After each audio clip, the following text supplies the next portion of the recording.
इस कार्यक्रम के पुण्यार्जक हैं सौभाग्य कोहिनूर, श्री संजय जैन, श्रीमती ममता Jain, greater Kailash Delhi, Shri Vijendra Jain, Shrimati Nirmal Jain, Gurugram, Shri Rajiv Jain, Shrimati Meenakshi Jain, civil lines Delhi, Shri राजन जैन, श्रीमती मोनिका जैन, जनकपुरी दिल्ली, श्री अनिल जैन, श्रीमती मधु जैन परिवार, पोलो रोड दिल्ली, श्री राजीव जैन, श्रीमती संजुला जैन परिवार, गुरुग्राम।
अभी हम और आप सभी मिलकर 20वें तीर्थंकर कछुआ जिनका चिन्ह है, ऐसे शनि ग्रह अरिष्ट निवारक श्री मुनीश्वरनाथ भगवान की आराधना पूजन कर रहे हैं। वर्तमान में चारों ओर राम मंदिर की चर्चा है, लेकिन राम भगवान भी कौन से तीर्थंकर के काल में हुए हैं, तो मुनीश्वरनाथ भगवान के काल में हुए। इसलिए राम जी की चर्चा हुई, उसके पहले ही कई विगत सालों से मुनीश्वरनाथ भगवान की चर्चा अपने आप सृष्टि में प्रारंभ हो गई। इसके पहले 5-7 साल पहले मुनीश्वरनाथ भगवान की चर्चा इतनी नहीं होती थी, 10 साल पहले इतनी चर्चा नहीं होती थी, लेकिन पिछले 8-10 वर्षों से 7-8 सालों से मुनि श्रुतनाथ भगवान की चर्चा बहुत प्रारंभ हो गई। क्यों? क्योंकि जब मुनि श्रुतनाथ भगवान आएंगे तभी तो राम जी अपने आसन पर विराजमान होंगे, इसलिए जैनियों में मुनि श्रुतनाथ भगवान की चर्चा पहले ही प्रारंभ हो गई। कल कौन से भगवान का जन्म कलश महोत्सव है? महावीर भगवान। सिंह का चिन्ह है। कौन से नंबर के भगवान है? 24वें नंबर पर। और यदि जब हम अंकों में लिखते हैं तो मुनि श्रुतनाथ भगवान का नंबर कौन सा है? 20वां। और महावीर भगवान का जब आप लिखोगे तो कैसा लिखोगे? 2024। और अभी साल कौन सा है? साल भी वही चल रहा है जो मुनि श्रुतनाथ भगवान और भगवान महावीर स्वामी का जो अंक है। तो यह साल जैनियों के लिए बड़ा महत्वपूर्ण है कि यहाँ पर भगवान महावीर स्वामी का निर्वाण महोत्सव भी मनाया जाएगा 2550वां, और पूरे साल मुनि श्रुतनाथ भगवान महावीर भगवान की आराधना भी हो, सभी भगवानों की आराधना हो। अब इसमें हम लोग पढ़ रहे थे एक छंद में कि जन्मे हैं उच्च कुल में लेकिन करते हैं नीच कार्य, जब गोत्र कर्म की बात चल रही है। इसका तात्पर्य क्या है? इसका तात्पर्य यह है कि इंसान उच्च कुल में जन्म ले रहा है, अर्थात आपका जन्म जैन कुल में हो गया और जैन कुल को सबसे श्रेष्ठ कुल माना जाता है। यदि कोई जैनी व्यक्ति गलत कार्य भी कर रहा है तो बाकी लोग विश्वास पहले नहीं करते कि जैनी व्यक्ति ऐसा कार्य कर सकता है। लेकिन उच्च गोत्र में जन्म लेकर हम निम्न कार्य कर रहे हैं, निम्न कार्य कर रहे हैं, अर्थात जन्म तो जैन कुल में ले लिया लेकिन कार्य ऐसे हैं जो जैनों के करने योग्य नहीं है। ये बात इस आराधना में बताई गई। कौन से कार्य हैं? कौन से कार्य हैं जो आपको नहीं करना चाहिए? शास्त्र कहता है आजकल बड़े बड़े व्यापार चल रहे हैं और व्यापार में कई तरह के कार्य हो रहे हैं, लेकिन जब जैनागम की बात आती है तो उसमें कहा जाता है कि 14 तरह के कार्य जैनियों को नहीं करना चाहिए। कितने तरह के? उनको खट कार्य कहा गया है। उसमें एक आता है सैलून। सैलून समझते हो? क्या बोलते हैं? नाई की दुकान। सीधा सीधा हिसाब है, नाई की दुकान। चाहे नाई आपके यहाँ बाल काटने घर में आए, चाहे आप नाई की दुकान पे जाओ। और उसको एक और क्या कहा जाता है कार्य? हाँ, ब्यूटी पार्लर। क्या कहा जाता है? सैलून को ब्यूटी पार्लर भी कहा जाता है। और दुर्भाग्य हमारा है कि जैन समाज के कई घरों में ब्यूटी पार्लर भी चल गए और कहते हैं कि ऐसे घर वाले देव शास्त्र गुरु की आराधना करने के अधिकारी नहीं है, निंदकार है। अब आप कहोगे महाराज जी वह निंदकार है तो हमारे बाल कैसे काटे? कोई बात नहीं, करिए, लेकिन हर जाति को आदिनाथ भगवान ने वर्ण व्यवस्था बताई। उन्होंने वैश्य बताए, क्षत्रिय बताए और शूद्र बताए। उन्होंने प्रत्येक तीर्थंकर भगवान आदिनाथ ने प्रत्येक जाति को विभाजित कर दिया कि उसका कार्य यह है। मुझे अब बताइए, आप सच्चे जैनी हो, आप भोजन करने बैठे हो और उसी समय किसी जीव को काटा जा रहा है, तो क्या आप भोजन कर सकते हो? बताइए, कर सकते हो?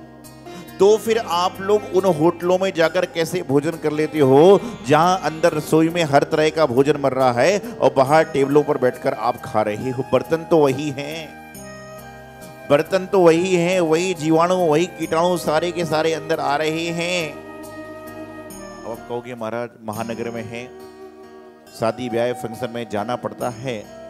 कोई बात नहीं, कम से कम लिमिट तो कर लो, मर्यादा तो कर लो। इतने करने से तो आप बच सकते हो। लेकिन आज वर्तमान काल में एक कलयुग का ही तो प्रभाव है।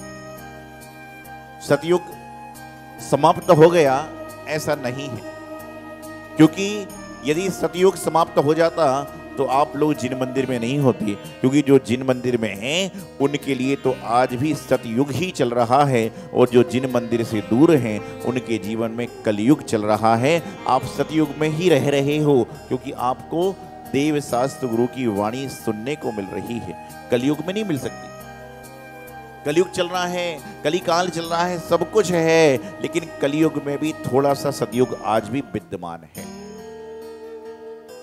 उच्च कुलीन है। घरों में पालन हो रहा है। पहले के जमाने में घर में गाय भैंस पाली जाती है और आज के जमाने में घर में क्या पाया जा रहा है? क्या पाया जा रहा है? आज के जमाने में, पहले के जमाने में गाय भैंस को रखा करते थे और आज के जमाने में कोई रंगीन चिड़िया को रख रहा है, तोते को रख रहा है, कुत्ते बिल्ली आदि को रख रहा है। और शास्त्र ये भी कहता है कि जिनके यहाँ पर कुत्ता है उसके यहाँ दिगंबर संत नहीं जा सकते। मांसाहारी जीव है, मांसाहारी जीव है और मांसाहार का पोषण हो रहा है। आप भले ही कह दें कि हमारे घर में हम उसको दूध बिस्किट खिलाते हैं, लेकिन मौका मिलेगा तो वह अपना काम करना नहीं छोड़ेगा। चिड़िया कबूतर मांसाहारी नहीं है, लेकिन वह खुले पंछी हैं, आकाश में रहना पसंद करते हैं। उनको हम परतंत्र कर रहे हैं, तो यह जैन कुल में रहने के बाद में ये नीच गति का कार्य हमारे द्वारा हो रहा है, नित्य कार्य हो रहा है। और यही बात तो आराधना में बताई गई। आज वर्तमान की व्यवस्थाएं अलग हैं। और मैं तो जब बिहार करता हूं तो देखता हूं कि पहले के जमाने में जब लोग बिहार साधु बिहार करते थे, आज से 100 साल पहले, तो घर के बाहर दरवाजे पर लिखा रहता था अतिथि देवो भव। क्या लिखा रहता था? अतिथि देवो भव, अर्थात अतिथि का स्वागत है। उसके बाद में कुछ समय व्यतीत हुआ, फिर लोगों ने घर के बाहर लिखना चालू कर दिया शुभ लाभ। एक तरफ शुभ और एक तरफ लाभ। और समय व्यतीत हुआ तो लोगों ने लिखना चालू कर दिया सुस्वागतम, कि आपका स्वागत है। और वर्तमान का समय आया जब लोग हिंदी से दूर इंग्लिश में जाने लगे तो लिख दिया गया वेलकम। और अब ऐसा समय आ गया है कि घर के बाहर ना तो अतिथि देवो भव है, ना शुभ लाभ है, ना सुस्वागतम है, ना वेलकम है, बल्कि घर के बाहर लिखा है कुत्तों से। क्या लिखा है? ऐसा आजकल जब बिहार करते तो हम रस्ते रस्ते देखते हैं, और कई घरों में तो कुत्ते नहीं हैं, तो भी लोगों ने बोर्ड लगा दिया कुत्ते से सावधान। क्यों लगा दिया? कि बोले फालतू के लोग तंग करने नहीं आएंगे। मतलब लोगों को तंग करने से बचने को भी इंसान को जानवर ही चाहिए। और देखना, आज हम बिहार करते हैं। अभी जब मैं भोग आ रहा था ना, अभी इन दिनों परसों नरसों, तो मैंने आज तक तो ये देखा था कि एक गाड़ी में एक कुत्ता चलता था, लेकिन इस बार मैंने बिहार में देखा कि गाड़ी के बीच में एक आदमी था और दोनों खिड़कियों में कुत्ते घूम दिख रहे थे सारे के। ये अभी मैंने परसों बिहार में देखा था। तो मैं बताना चाह रहा हूं कि क्या संसार है, क्या हो रहा है। और जब आप इस तरह से जानवरों का पालन करोगे तो भविष्य में आप अपने बच्चों से, बेटे बहुओं से अपेक्षा करो कि वह आपकी सेवा करेंगे तो कभी भी नहीं करेंगे, क्योंकि जिसके साथ आप समय व्यतीत करोगे वही तो आपकी सेवा करेगा। अभी आपका बेटा यहां पर आता है तो हर मां कहती है कि मेरा बेटा शेर के जैसे ताकतवर है, मेरे बेटे को ज्यादा तोते जैसा नहीं पढ़ाना पड़ता, वो एक बार सीख जाता है। हर मां चाहती कि मेरा बेटा क्या हो, शेर के जैसा बलशाली हो, हाथी के जैसा सर्वगुण संपन्न हो, ऐसा हो वैसा हो। लेकिन यह सोचकर आप अपने बच्चे को जानवर की श्रेणी में ला रहे हो। पुण्यशाली, भाग्यशाली, सौभाग्यशाली माँ वह होती हैं जो कहती हैं कि मेरा बेटा भगवान महावीर स्वामी जैसा हो, आचार्य सिद्धांत सागर जैसा हो, आरिका ज्ञानमती जैसी हो। ऐसी भावना होने का प्रयास करती वह पुण्यशाली हुआ करती। क्यों? क्योंकि आप जैसे भाव बनाओगे वैसे ही तो बच्चों में गुण आएंगे। आपने कह दिया कि मेरा बच्चा शेर के जैसा हो, मतलब तुम इंसान से उसको जानवर बना रहे, इंसान से उसको जानवर की श्रेणी में ला रहे हो। और यदि भगवान महावीर स्वामी बनाना चाहते हो तो इंसान से भगवान बनाने का प्रयास कर रहे हो, तो भावना तो हमेशा अच्छी ही भावना चाहिए। आज वर्तमान में नाम का और काम का बहुत महत्व है। नाम मात्र रखने से कुछ नहीं होता, बल्कि काम करने से बहुत कुछ हो जाता है। राम और रावण दोनों की राशि एक ही समय में जन्म लिया, लेकिन आज सारी दुनिया यदि बच्चे का नाम रखने का ऑप्शन आए कि राम रखिए, कृष्ण रखिए, कंस रखिए और रावण रखिए, तो क्या सिलेक्ट करेंगे? राम को और कृष्ण को। क्यों? क्योंकि राम नाम के जीव ने, कृष्ण नाम के जीव ने ऐसे कार्य किए कि वे जगत पूज्य हो गए, और रावण नाम के और कंस नाम के आदमी ने ऐसे कार्य किए कि जगत उनकी निंदा करता है। तो नाम खराब नहीं है, बल्कि उस नाम के व्यक्ति ने काम खराब किया है, इसलिए लोग उसको देखना भी पसंद नहीं करते।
इस कार्यक्रम के पुण्यार्जक हैं सौभाग्य कोहिनूर, श्री संजय जैन, श्रीमती ममता Jain, greater Kailash, Delhi, Shri Vijendra Jain, Shrimati Nirmal Jain, Gurugram, Shri Rajiv Jain, Shrimati Meenakshi Jain, civil lines, Delhi, Shri राजन जैन, श्रीमती मोनिका जैन, जनकपुरी, दिल्ली, श्री अनिल जैन, श्रीमती मधु जैन परिवार, पोलो रोड, दिल्ली, श्री राजीव जैन, श्रीमती संजुला जैन परिवार, गुरुग्राम।